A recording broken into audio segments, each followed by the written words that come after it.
It's always the operator's fault. So some operators will demand that you use a radio. And I understand that. You have to always err on the side of safety every moment that you're operating. Welcome back, boys, to the channel. This channel is all about tower cranes, tower crane rigging, construction site rigging, big commercial construction, and how to do it, the machines we use, how we use them. So welcome, and happy to be here with us, with me. That is me in the cab, and I'm operating a flat top Potane 389 230 foot jib. I got 10,000 pounds of concrete on the bucket. I'm going to pour some columns, and obviously it is winter time. You don't always get to decide when to pour the concrete. You know, here up in Canada, we still have to go through all year and be productive and be producing work. So the elements can definitely slow you down, but you have to do your best to, fight against that. Obviously, once you're up in the tower crane, you don't have to deal with a lot of it, but it's mostly the guys on the ground who deal with the most of that kind of action. So yeah, please stick around, watch the video. I got lots of good tips, in video, so enjoy. You gotta be very careful, when they just don't use a radio. So you can't go fast, you have to go slow. See, this is the thing about being efficient, and it's not always about being efficient. I get it, it's snowy out there, it's cold, it's shitty, it's tough. So, I don't fault them for not wanting to use a radio. It just means that I can't go as fast, but we only have 3 columns to do, so it's not a big deal. It just means you have to be much more careful and go much more slow, because them not having a radio is not an excuse for you to hit something. It's always the operator's fault. So some operators will demand that you use a radio, and I understand that.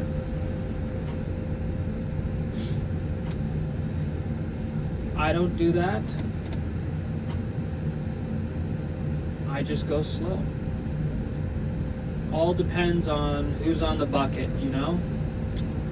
Is this a guy you've worked before with? Is this a guy you can trust? Have you built up trust with him? Have you done other pours with him? If it's a new guy around the bucket, you're going to be going slower just because you don't know, you can't trust this guy around the bucket. Maybe he does some sort of erratic movement. Maybe he doesn't give you the signals that you need. Maybe he doesn't tell you you're about to hit something. He just lets you hit it. So these are the reasons why you need to always be paying attention and focus. The thing about being an operator of a tower crane is that you could be done at any moment. Any major mistake is on you. And it's unlike any other trade in that way. And that, you can have this certification and that certification. But yeah, if you smash something, none of the guys are going to feel safe down there. And now management can't have you on site, because if, the safety board comes around and says, why was this guy operating the crane? I see that he was smashing stuff last week, and he smashed something else a month before that, and you still put him up in that crane, and now someone's hurt, it's going to be them who are in trouble. So they can't, they have no choice but to fire a guy who's causing damage, who's not operating safely. So you have to always err on the side of safety every moment that you're operating. You can't just, if you don't err on the side of safety, you're taking a big risk. Because, yeah, it's easy to get kicked off a job. It's easy to lose your job. There's no job security here. This is a job that's all about competence and focus. You can't do 99 good lifts and then on your 100th lift you kill someone. That doesn't work. You can't smash anything. You got to essentially be perfect. You're allowed to make small mistakes, but that's about it.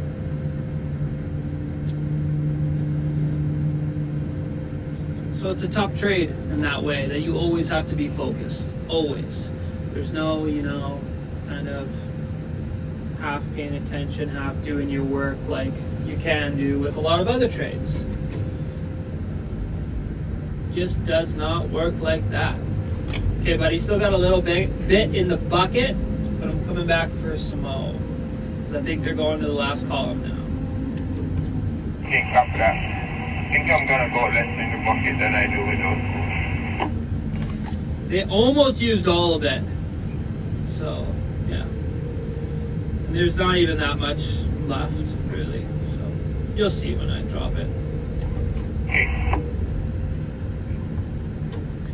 Now, this episode is a lot about how to deal with working when the guys don't want to use a radio. A lot of times they don't, and that's fine. But, communication is not to be undervalued. Communication is always the key, as lame as it sounds. On a construction site, in any sort of logistical framework, military or otherwise, communication breakdown is, what causes inefficiencies, failure, disaster, and just not being able to complete the task that you're supposed to do in an efficient way. So communication is, you can't underestimate it. It's number one, I would say. Although people don't think of it as number one. So, yeah, just know that you need to learn how to communicate. But a lot of times guys don't want to learn, or guys just want to, rely on the operator. It's also a lot more dangerous when you decide to not use a radio. It doesn't make it dangerous per se, but it's not as safe. So, a lot of places they won't tolerate people who don't use the radio. They'll say you must, but this is not one of those places. And if you are in the seat operating the tower crane, you have to worry about what you can do with your crane to be as safe as possible, not worry about everyone else's safety. Damn, this pour has not lasted long enough. We're supposed to do this wall, but they canceled the wall because I don't know why, really. Because they're not quite ready. Looks like the carpenters are still working on it.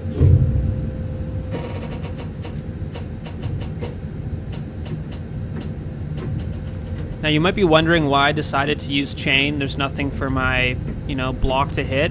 Just because it's only 3 columns, so really who cares? Might be it's a short pour, is what I mean. In there, they don't want to, they want to make sure it all dries out so it doesn't cause voids and screw up their wall, which is understandable. Big problem when you do a bad piece of work in concrete. Big problem. Chippy, chippy, chippy, chippy, chippy time.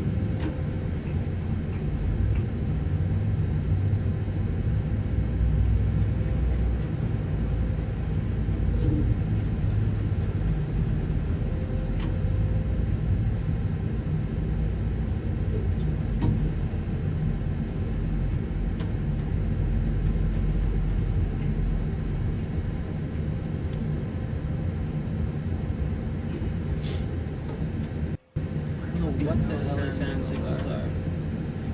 Can time is Is that a down? That's a hole.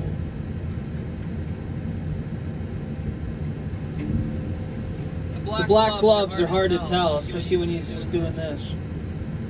Buddy, I'm 200 feet up here.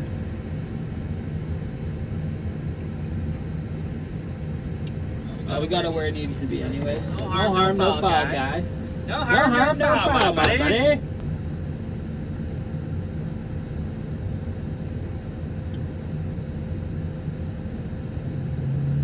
That could be it.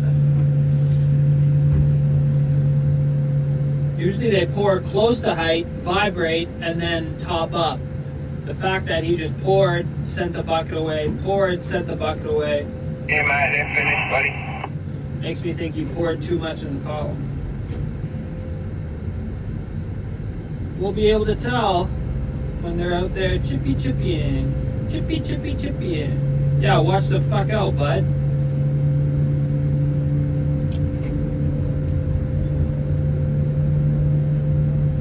Almost the same amount left as last bucket.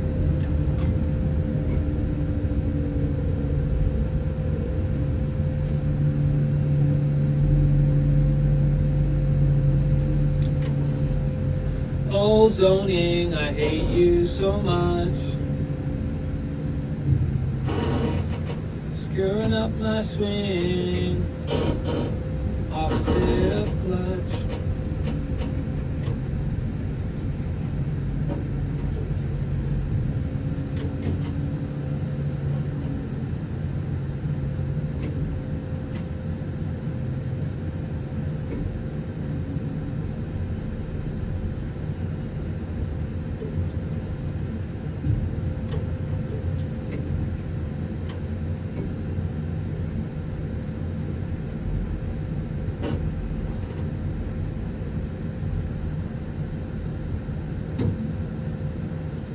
That's all for the pour today, boys. See you next time.